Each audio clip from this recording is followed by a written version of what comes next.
Fala, meu lindo, minha linda. Não seja precipitado, ou o preço de ser precipitado. Essa é uma palavra que eu quero muito que você ouça até o final. Se livre das distrações e fique com a gente. Vai ser importante e vai ministrar ao seu coração. Eu só quero te pedir um favor. Se você ainda não é inscrito no canal, se inscreva, meu lindo. O nosso sonho é que em breve seremos 10 milhões de pessoas aqui nesse canal, para a glória do Senhor Jesus. Quanto mais gente, mais pessoas abençoadas pela palavra, e esse é o nosso desejo. Então, se você não é inscrito, se inscreva, ative o sininho. Se você for abençoado por essa palavra, não esquece, já curte agora e manda para todo mundo. Comenta, essas coisas todas que vocês sabem, tá bom? Já fez?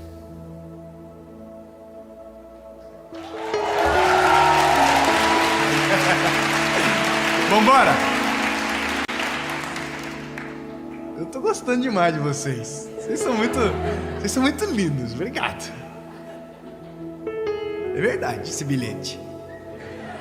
Êxodo, capítulo de número 15, versículo de número 22, diz o seguinte: olha, assim Moisés trouxe Israel do Mar Vermelho. Lembra? Eles estavam lá. Lembra?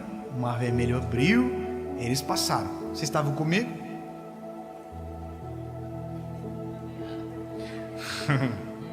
E eles saíram para o deserto de Sur. E foram 3 dias pelo deserto e não encontraram água. Não encontraram. Aí, quando chegaram a Mara, não puderam beber as águas de Mara, porque eram amargas. Por isso o nome foi chamado Mara. E o povo murmurou contra Moisés, dizendo: o que beberemos? E ele clamou ao Senhor, e o Senhor lhe mostrou uma árvore, que quando ele lançou nas águas, se tornaram doces. E ali fez para eles um estatuto e uma ordenança, e ali os testou, e disse: se diligente ouvires a voz do Senhor teu Deus, e fizeres o que é reto à sua vista, e deres teu ouvido aos seus mandamentos, e guardarem todos os seus estatutos, não colocarei sobre ti nenhuma dessas doenças que eu trouxe sobre os egípcios, pois eu sou o Senhor que te cura. Agora olha que doideira. E chegaram a Elim, onde havia 12 fontes de água potável e 70 palmeiras, e acamparam ali junto às águas. Meu Deus, meu papai, meu lindo, isso aqui, quando eu entendi esse negócio, eu fiquei, sabe quando você fica perplexo? Que você fica, Jesus do céu. Você precisa entender uma questão geográfica, que é esclarecedora para você ter a noção do que está acontecendo aqui. Olha aqui. O povo estava preso no Egito. O povo foi liberto do Egito. O povo passou o Mar Vermelho. E agora o povo estava no deserto. Fechou? Indo para onde? Canaã. Mas agora olha que interessante. A escassez do deserto, ela é natural. O deserto não é um lugar onde você tem comida e abundância, água e abundância. Não, o deserto é um ambiente de teste. O deserto é um ambiente de provação. O incrível é pensar que esse povo andou 3 dias nesse deserto. 3 dias. 3 dias, se você olhar de maneira geográfica de onde eles saíram para onde eles chegaram, significa que eles andaram 160 quilômetros. Só que eles estavam extremamente reclamões, porque parece que essa era uma característica do povo. Nossa, eles estavam todos enfurecidos. Tem que encontrar água, tem que encontrar água. Aí são precipitados. Sabe o que eles fizeram? Tomaram a água de Mara. E é Mara porque a água era amarga, por isso esse nome. Aí a Bíblia diz que eles tomaram da água. A água é amarga. E reclamaram com Moisés: olha só, nós estávamos no Egito, pelo menos lá tinha água, porque no Egito tinha água em abundância mesmo. Lá tinha água, olha que absurdo. A gente está aqui agora tomando água amarga no meio do deserto. E aí o Moisés, oh meu Deus, de novo esse povo ignorante e chato, já estão incomodando no terceiro dia. E aí o Moisés ora. E aí Deus diz para Moisés: olha Moisés, faz o seguinte, pega aquele pedaço de árvore e coloca sobre a água vai ficar doce, você vai dar de beber para o povo, mas fala para eles que aquilo que veio sobre o Egito não vai vir sobre eles, só que eles têm que me obedecer, eles têm que parar com essa palhaçada de reclamação toda hora, é passagem, vai para o destino. E aí Moisés fala para o povo: gente, olha aqui, se vocês obedecer, nenhuma maldição que sobreveio sobre o Egito vai vir sobre vocês, mas os olhos de vocês têm que estar fixados no Senhor, então pelo amor de Deus. Aí olha que doideira, beleza, eles receberam a palavra, tomaram água doce e andaram até um lugar chamado Elim. Agora a irritância acontece aqui. Sabe quantos quilômetros Elim fica de Mara? Quantos vocês acham?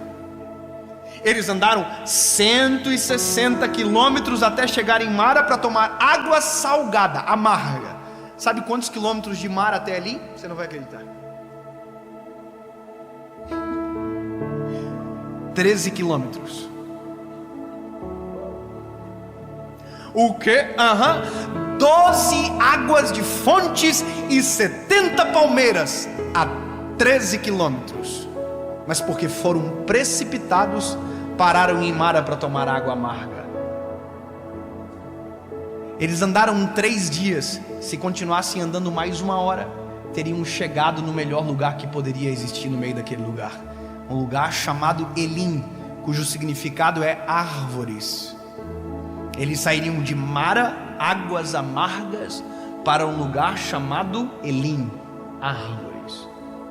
E esse é o problema de ser precipitado, porque todas as vezes que somos precipitados, trocamos Elim por Mara. Todas as vezes que somos precipitados em agir, precipitados no falar, precipitados em tomar decisões, nós trocamos a água doce pela água amarga. E aí quando tomamos a água amarga dizemos: oh, por que Deus? Aí Deus diz: lindo, se ao invés de reclamar tivesse andado mais 13 quilômetros, teriam chegado ao lugar aonde eu havia já predestinado a vocês. E aqui, lindo, eu entro em um momento necessário para nós. A maioria dos problemas da nossa vida são ocasionados porque não fomos sábios na hora de decidir, fomos precipitados. E já dizia o velho provérbio: o apressado come cru. E esse é a gente. Se esperássemos, se orássemos antes de decidir, se continuássemos caminhando mais um pouquinho, não estaríamos colhendo o que estamos colhendo. E às vezes a colheita está exatamente atrelado à nossa precipitação. Precipitação.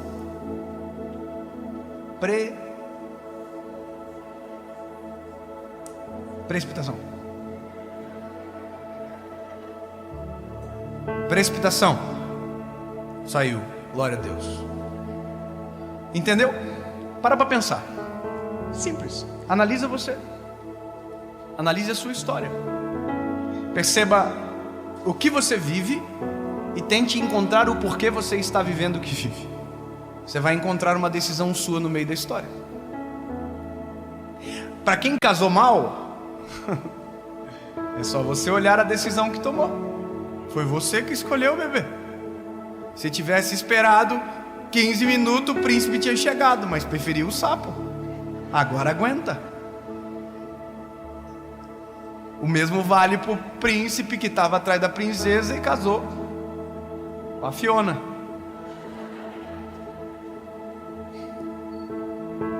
Na vida tudo é assim. Nós pagamos um alto preço quando paramos onde deveríamos caminhar. A vida nós pagamos um alto preço quando ao invés de decidir nós deveríamos calar. Todas as vezes que nos precipitamos passamos vergonha. Isso é comum, isso é natural. Só que isso parece que não nos ensina. Sabe, a Bíblia tem um provérbio que eu acho maravilhoso. A Bíblia diz o seguinte: até o tolo, quando fica em silêncio, passa por sábio. E a gente que pensa que é sábio e não cala a boca vive pagando o papel de tolo. Então, meu lindo, há uma verdade embutida no texto que, é claro, precisava um pouquinho de uma informação de quilômetros, que se você que caminhou 3 dias caminhasse só mais 1 hora, chegaria no destino. E o que fez você parar foi o quê? Precipitar. Precipitar é fazer antes da hora, é mexer antes da hora. Então, eu quero que você olhe para a Bíblia, olhe para você e encontre razões para não repetir. Olhe para a família e encontre razões para não se precipitar em áreas que alguém já se precipitou e tomou decisões equivocadas e perdeu muita coisa da vida. Quer ver uma coisa absurda? A Bíblia tem histórias de pessoas que se precipitaram e colhem consequências às suas gerações até hoje. A Bíblia havia prometido um filho para Sara e Abraão. Quem lembra dessa história? O nome do filho é Isaac, o filho da velhice, o sorriso, a alegria. Só que olha que interessante, Deus prometeu, a Bíblia diz que Deus está indo para Sodoma e Gomorra para destruir os 2 seres, mas o Senhor estão na frente da casa de Abraão, e dizem para Abraão, Sara que está dentro da tenda ri, porque diz, puxa, a gente é muito velho, isso não vai acontecer. Só que tem uma palavra, a palavra é, eu vou dar um filho. Pronto. Agora, olha que loucura, Abraão quer o filho, Sara quer o filho. O que precisa fazer? Esperar. Eles não esperam. Sara pede para que uma das suas servas, chamada Agar, se deite com Abraão. E deste encontro precipitado nasce um filho chamado Ismael. Ismael é os árabes, os povos árabes, é a descendência. Isaac é o povo judeu, porque Deus cumpriu a promessa, só que agora Abraão já colheria do fruto de ser precipitado, porque agora já tem uma outra semente, de um lado Ismael, de outro lado Isaac. Sabe o que aconteceu? Uma guerra que dura até hoje. Olha que loucura, o fato de Abraão e Sara ter sido precipitados gerou uma guerra que ao longo da história não se acabou. A guerra do povo árabe com o povo judeu é uma guerra de irmãos, mas fruto de um homem precipitado. Nós chamamos de pai da fé, mas entenda que toda ação tem uma reação. E quando somos precipitados, a reação da ação nunca será boa. Todas as vezes que falamos fora de hora, erramos. Todas as vezes que tomamos uma decisão que eu não deveria tomar, erramos. Porque o preço de ser precipitado é colher a vergonha de não esperar o tempo certo para agir. Se eu puder te dar um conselho, antes de tomar qualquer decisão, antes de fazer qualquer coisa que seja importante e que tenha o poder de mudar o seu destino, o curso da sua história, 15 minutos, pare para pensar e pergunte para o Senhor se esta é a vontade dEle. Se você fazer este exercício, simples exercício, e esperar a resposta, a sua vida muda de maneira drástica, porque ao invés de você ser precipitado, você vai viver de maneira premeditada, porque tudo Deus já planejou. E se você quiser acessar aquilo que é a vontade dEle, você precisa perguntar. Não haja sem uma resposta, mesmo que ela pareça óbvia. Eu preciso te contar algo e que mexeu comigo. Nós estamos gerando uma associação evangelística. Talvez seja o primeiro vídeo que eu falo sobre isso. Nós temos experimentado no país aonde vamos um grande número de pessoas que se convertem ao Evangelho que se entregam a Jesus, que dizem: eu quero viver Cristo, e estão sendo transformados pela decisão. Só que entendemos que por eu ser um evangelista, eu não consigo fazer o pós, e nem devo, porque eu sou um evangelista. Mas a associação, ela nasce com um objetivo: ajudar aqueles que estão tomando essas decisões. Então nós geramos a associação está gerando como se fosse um pré-discipulado, que vai ajudar essas pessoas que tomaram a decisão a permanecer no caminho e se encontrarem em Jesus. Porque na verdade é isso que importa. No fim é tudo sobre as vidas e é tudo sobre Cristo. Não tem a ver com a gente. Então isso é a associação já está gerando. A gente tem planos audaciosos. Todo mundo que aceitar Jesus ganhar uma Bíblia de presente. É o nosso sonho, a gente está fazendo, está trabalhando, está acontecendo.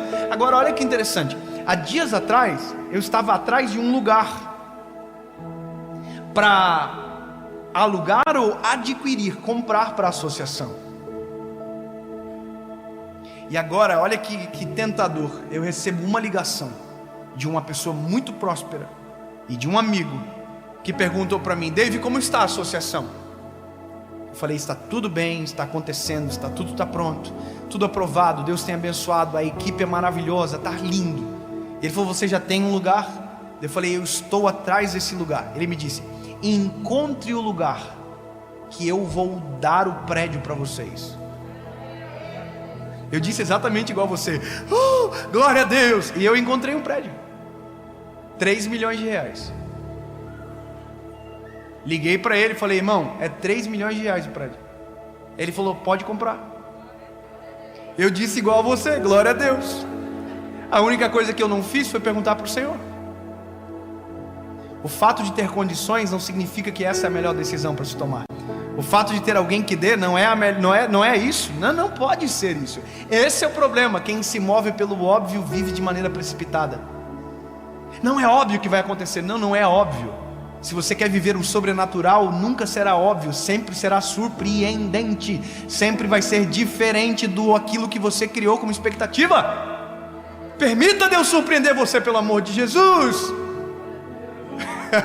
Eu vou dizer de novo porque eu amei falar isso. Permita ser surpreendido por Jesus, porque isso é maravilhoso. Não tente viver pelo óbvio. O óbvio sempre será boring, chato, por mais que pareça legal.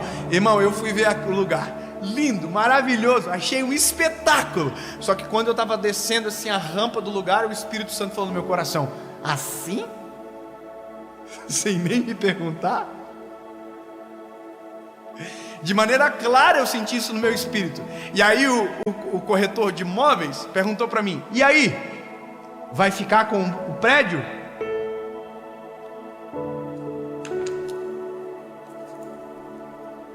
Coçando, dinheirinho para pingar na conta já. Top! Vamos para lá, vamos, tá ganhado. Aí eu: não sei, cara. Como assim não sabe? Aí eu falei isso aqui: eu preciso que Deus fale comigo. Eu vou fazer uma oração e eu vou pedir uma resposta. Se Deus não me responder em 24 horas, eu não vou comprar. O corretor ficou assim: como assim? Eu dependo de Deus então? Imagina o tanto que esse corretor não deve ter orado, irmão. Fala com ele, Jesus. Fala com ele. Ai, Jesus. Só que de um outro lado, eu atravessei a rua na frente do lugar, dobrei os meus joelhos. Eu sou meio doido, irmão, eu não estou nem aí para ninguém. O que eu vou falar? Eu quero orar, preciso falar com Jesus. Dobrei o joelhinho na calçada, no meio da rua. Não no meio da rua, na calçada, senão seria atropelado. E eu falei isso aqui: Jesus, temos o dinheiro, temos o lugar, agora só falta a tua resposta. Em 24 horas, Senhor, se o Senhor não me der um sinal, uma resposta, eu não vou comprar. Amém. Falei para minha equipe, falei para o corretor e fui embora. Passou 12 horas, nada. Passou 24 horas e nada. Deus não falou. Você acha que eu comprei? Não, porque Deus não falou nada. Omissão não é resposta, ou silêncio, perdão, não é resposta, porque Deus não é omisso. Silêncio não é resposta, silêncio é a inércia. Permaneça na inércia. O corretor me ligou: e aí, Deus falou contigo? Como que eu falo para o corretor que Deus não falou comigo? Aí eu falei para ele exatamente isso aqui: não, Deus não falou. Ele: e se eu melhorar a condição? Aí que mora o segredo. Não tem mais a ver com o recurso, agora tem a ver com a resposta. Não tem mais a ver com o óbvio, tem a ver com o sobrenatural de Deus.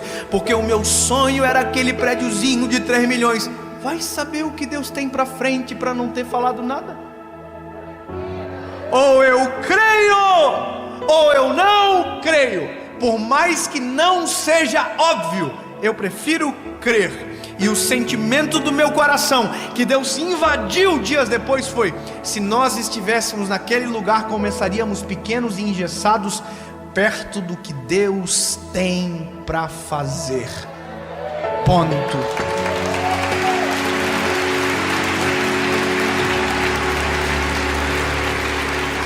Grave o que eu vou te falar. É melhor caminhar 1 hora mais com sede do que parar para beber águas amargas.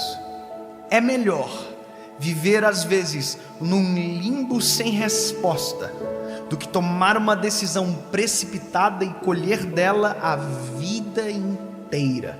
Portanto, aquieta o coração, aquieta a alma. Não tente fazer aquilo que ainda não está no tempo de fazer. Não decida, não vá, não toque, não pegue, não faça, até que haja uma resposta. Porque ser precipitado custa muito caro. Todas as vezes que um forno se abre antes da hora, a obra não é perfeita. Então, espere o tempo, mesmo que isso te faça ficar com um pouquinho de sede por mais algumas horas.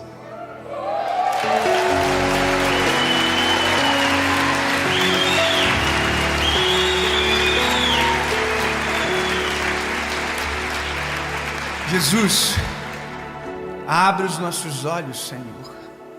Não permita que sejamos apressados a ponto de atrapalhar a Tua vontade, a ponto de boicotar os Teus planos sobre nós, Jesus. Pelo contrário, abre os nossos olhos. Nós queremos a Tua vontade plena, perfeita e agradável. Esse é o nosso desejo, em nome de Jesus. Amém.